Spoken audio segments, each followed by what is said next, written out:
Welcome to my YouTube channel mini zoo BD. আশা করি সবাই ভালো আছেন। আজকে আমাদের গ্রামের বাড়ির উদ্দেশ্যে আমরা রওনা দিলাম মাছ ধরার জন্য। তো আমরা ঢাকা থেকে আমাদের মাছের যাবতীয় যত খাওয়ান লাগে সব খাওয়ান আমরা নিয়ে গ্রামের উদ্দেশ্যে রওনা দিলাম কিছু মাছ ধরার জন্য বর্ষার পানিতে। গ্রামে এসে আমরা হাঁসগুলা দেখতে পারলাম। এই হাঁসগুলার মধ্যে একজোড়া হাঁস আছে যেগুলো হলো জুটিয়ালা হাঁস। এই জুটিয়ালা হাঁসগুলো আমাদের ঢাকার বাসা ছিল, এখান থেকে আমরা এখানে পাঠাইছি। তো গ্রামে আসার কিছুক্ষণ পরেই বৃষ্টি শুরু হয়ে গেল। তো এই বৃষ্টির কারণে আমরা আজকে বড়শি দিয়ে মাছ ধরতে পারবো না, কারণ আমরা বড়শি দিয়ে বৃষ্টির মধ্যে মাছ ধরতে গেলে আমরা ভিজে যাব। বৃষ্টি শেষে আমরা গাছের সাথে একটা হ্যামক বাঁধলাম। এই হ্যামকটার কারণে এই পরিবেশটা একটু ভালো লাগতেছে। গাছ থেকে কিছু টাটকা এবং পাকা পেঁপে পারলাম, ওই পেঁপেগুলা হ্যামকে বসে বসে খাচ্ছি। আর এখানে পরিবেশটা খুবই ভালো, বর্ষার পানি এবং শীতল হাওয়া। বৃষ্টির কারণে প্রচুর কাদা। তো এই কাদার উপর দিয়ে আমাদের মাছ ধরতে যেতে হবে, কারণ মাছ ধরতে যেতে হবে বিলে। তো কিছু কিছু জায়গায় প্রচুর কাদা, আবার কিছু কিছু জায়গায় পানি, এগুলোর উপর দিয়ে যাওয়া লাগে। তো আমরা মাছ ধরতে যাওয়ার সময় কয়েকবার স্লিপ কেটে পড়ে যাই। তো প্রচুর কাদার কারণে স্লিপ কেটে পড়ে যাওয়ার পরও আমরা দেখা গেছে আবার পড়ে যাই। তো এভাবেই আমরা কয়েকবার স্লিপ কেটে পড়ে আমরা মাছ যেখানে ধরবো ওইখানে যেতে পারছি। তো এটা হলো একটা উঁচু স্থান। তো এখানে প্রচুর ছোট বড় প্রচুর গাছ লাগানো আছে। এই গাছগুলোর সাইড দিয়ে আমরা দেখে দেখে সামনে যেতেছি। ওই সামনে যেখানে পানি দেখতে পাচ্ছেন ওইখানে আমরা বড়শি পাতবো। তো এই কারণে আমরা এখানে আসলাম। আর এটা হলো আড়িয়াল বিলের পানিটা এখানে আসছে। সামনে একটা রাস্তা আছে, ওই রাস্তার অপোজিট পাশে হলো আড়িয়াল বিল। তো এখানে আমরা বড়শি পাতলাম। তো দেখি কিছু মাছ উঠে কিনা, কারণ এখানে বড় মাছের চাইতে ছোট মাছ বেশি দেখা যায়। তো আমাদের সামনে আমরা প্রচুর পুঁটি মাছ দেখতে পারতাছি, সাইজগুলো মোটামুটি ভালো। তো দেখি আমরা যদি বড় মাছের বড়শি ফেলাইছি প্রথমে, যদি বড় মাছ না হয় তাহলে আমরা কিছু পুঁটি ধরবো। তো বড়শি ফালানোর কিছুক্ষণ পরে আবার বৃষ্টি চলে আসলো, তাই আমরা ওইখান থেকে উঠে রুমে চলে আসলাম। তো এই বৃষ্টির কারণে ঠিকমতো মাছ ধরতে পারতাছি না। তো আমরা একটা সন্ধান পাইলাম যেখানে বড় মাছ পাওয়া যায়, বড়শিতে বড় মাছ উঠে। এর আগেও কয়েকজনে উঠাইছে।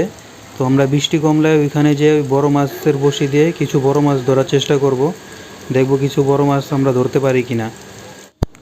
গতকাল বৃষ্টির কারণে আমরা মাছ ধরতে যাইতে পারি না আর। তো আজকে সকাল সকাল আমরা চলে গেলাম। এখানে নাকি বড় বড় মাছ ওঠে, বেশি একটা বড় না, মিডিয়াম সাইজের মাছ ওঠে আমরা শুনছি। তো আজকে হালকা রোদ উঠছে, তো এই রোদের ভিতরে মাছ ধরা যায় ভালো। তো আমরা চলে আসলাম এখানে। আর এটা হচ্ছে আমরা যে বাসায় আসছি ওই বাসার পুরানো বাসা, আগে এখানে ছিল, এখন তারা নতুন জায়গায় চলে গেছে। তো এখানে একটা ঘর ছিল, এই ঘরটাকে এখান থেকে নিয়ে ওইখানে নতুন জায়গায় ঘরটাকে তৈরি করছে। তো আপাতত এখানে খালি আছে, তাই এই কারণে আমরা এখানে আসলাম। তো এখানে আমরা বড়শি ফালাইছি, বড়শি থেকে কিছু মাছ ঠোকর দেয়, খাবার নিয়ে চলে যায়। তো মাশাল্লাহ আমরা বেশ কিছুক্ষণ পর একটা মাছ ধরতে পারলাম মিডিয়াম সাইজের। তো এই মিডিয়াম সাইজের মাছটা আমরা এখন রাখতে হবে। তো পানি দিয়ে রাখতে হবে, পানি দিয়ে না রাখলে মাছটা মারা যাবে। তো আমরা কিছু পানি সংগ্রহ করলাম, এখানে একটা কল আছে। তো কলের ভিতর থেকে কলের পানি দিয়ে একটা বালতির ভিতরে আমরা মাছটাকে রাখলাম যাতে মাছটা মারা না যায়। তো আমরা ওই মাছটার পর আরও কয়েকটা মাছ ধরতে পারতাছি। তো মাশাল্লাহ মাছগুলা খুব সুন্দর। প্রথম আমরা ভাবছিলাম যে বেশি একটা মাছ ধরতে পারবো না, তো তারপরও দেখি যে না, এক দুইটা করে প্রায় আমরা অনেকগুলোই মাছ ধরছি। এর ভেতরে কিছু কিছু মাছ বড় সাইজের, যেগুলা হাফ হাতের মতো হবে, আর বেশিরভাগই একটু ছোট। তো মাছগুলো দেখা গেছে আর যদি আমরা 2-3 মাস পর মাছগুলো ধরতে পারতাম তাহলে মাছগুলা খুব বড় হইতো। তো আমরা এখানে ধরতে ধরতে প্রায় অনেকগুলোই ধরছি। এখানে আমরা টোটাল 14টা বা 15টা মাছ ধরছি। তো এই মাছগুলো আমরা এখন এখান থেকে উঠে ব্যাগে করে নিয়ে যাই। তো এই মাছগুলা কয়েকটা মাছই এখানে আবার এতক্ষণে মারা গেছে, প্রায় আমরা 3 ঘন্টার মতো বা 4 ঘন্টার হইব আমরা মাছ এখান থেকে ধরলাম। তো কয়েকটা মাছ মারা গেছে, যেগুলো পানিতে বেশি রাখলে এগুলা নষ্ট হয়ে যেতে পারে, নরম হয়ে যেতে পারে। তাই আমরা মাছগুলা নিয়ে এখন ব্যাগে করে নিয়ে তাড়াতাড়ি চলে যাব, এগুলা ফ্রিজে রাখতে হবে। তো ব্যাগে করে নিয়ে বাসার উদ্দেশ্যে রওনা দিলাম। তো আপাতত আজকের জন্য মাছ ধরা শেষ। তো আমরা দেখি অন্য কোথাও যদি আবার খোঁজ খবর পাই তাহলে অন্য কোথাও মাছ ধরার চেষ্টা করব, এখান থেকে আর ধরবো না। এরপরে অন্য কোথাও থেকে মাছ ধরলে দেখা গেছে অন্য আইটেমের মাছ আমরা পেতে পারি। বাসায় এসে মাছগুলো একটা ঝুড়িতে ঢাললাম। মাছগুলোর সাইজগুলো দেখা যেতেছে খুব ভালো সাইজ, মাশাল্লাহ মাছগুলোও খুব তরতাজা, প্রায় 3 থেকে 4 কেজি মাছ হবে। তো মাছগুলো আমরা দেখতেছিলাম এবং আশেপাশে মানুষজনও দেখতেছিল মাছগুলোর সাইজ। তো আমরা পুকুরে গোসল করতে নামবো, এই কারণে পুকুরের সাইডে কিছু মরা গাছের ডাল ছিল, ওই ডালগুলা এখন মাঝখানে নিয়ে যেতেছে যাতে আমরা ব্যথা ব্যথা না পাই। তো এই ডাইলগুলা দেওয়ার কারণ হইতেছে এই ডাইলগুলা দিলে এখানে মাছগুলা চলে আসে, আশেপাশের মাছগুলো সব এখানে চলে আসে। তো এই বর্ষার সময় মাছগুলা চলে আসবে, আর বর্ষা চলে গেলে এই মাছগুলা এখানে রয়ে যাবে, কারণ এখানে চারো সাইডে বাউন্ডারি আছে, বর্ষার কারণে বাউন্ডারিগুলা ডুবা যায়।